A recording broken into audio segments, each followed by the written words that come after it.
ছোটবেলায় লাচ্ছা পরাঠা দেখে ভাবতাম, বাপরে এটা বানায় কিভাবে, কিন্তু বুঝতেই পারিনি যে এটা এতটাই সহজ হবে।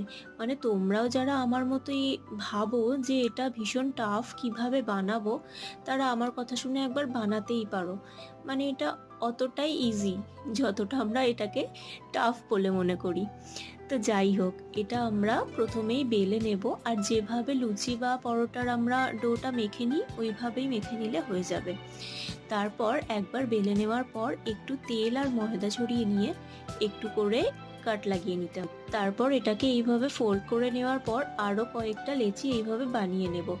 এটাকে আবার একবার গোল গোল করে বেলে নিতে হবে, তাহলেই রেডি হয়ে যাবে। এবার একে একে তেলের মধ্যে দিয়ে এটা সেঁকে নিলেই আমাদের লাচ্ছা পরাঠা একদম রেডি। আর হাত দিয়ে এরকম ভেঙে নিলে দেখো লাচ্ছাগুলো একদম খুলে খুলে যাবে।